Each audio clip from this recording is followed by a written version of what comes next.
We're here with Jim Groom, who is one of my heroes and mentors around open learning. And part of open learning is a domain of one's own, which has helped me set up my classes using WordPress. And Jim and his crew have been remarkably helpful, and I know that he's going to have some exciting things to say. So tell us about the excitement of a domain of one's own for DML 2014, Jim.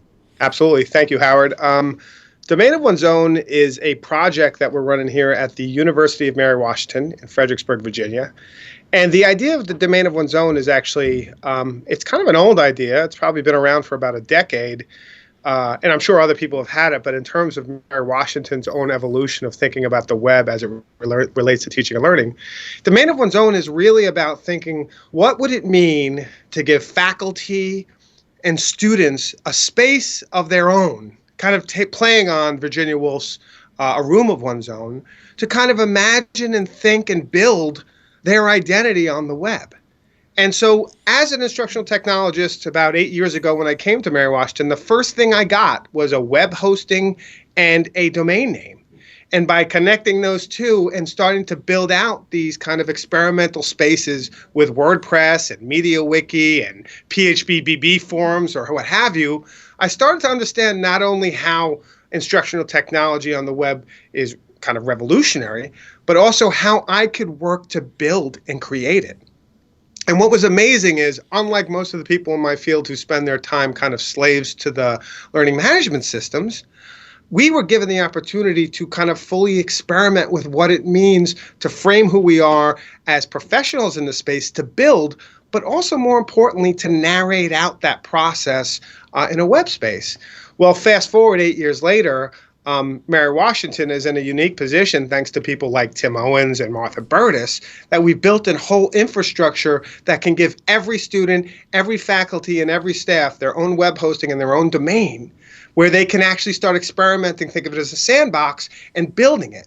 And what's so amazing about this is it's part of what we want to think. It's like not just like, oh, here's your iPad, have fun, but here's this space, experiment, and build a broader community of experimenting, of narrating, of thinking out in the open, which we can then, through this kind of distributed space, bring into some sort of aggregated hub to start showing what the life of the mind at Mary Washington is.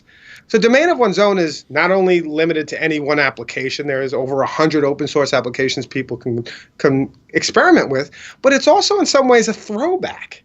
It's a throwback to something that's been around for a while, commodity hosting, but it's something that universities have never really caught up on. Think about it.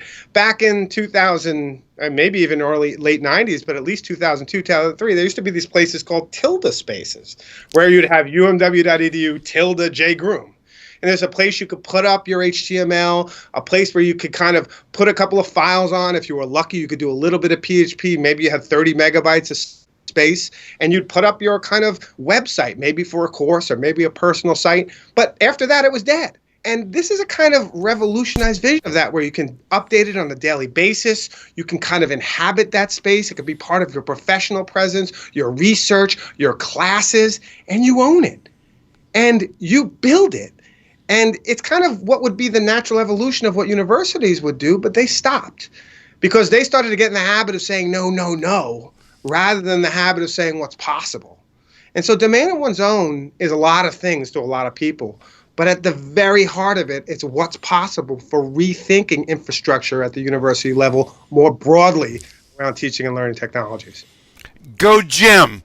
You know, it's hard not to get excited when listening to you. I wanted to close this short video by mentioning that anyone who wants to see in action what Jim is talking about, you got to check out DS106. So I'll put the URL up on the screen.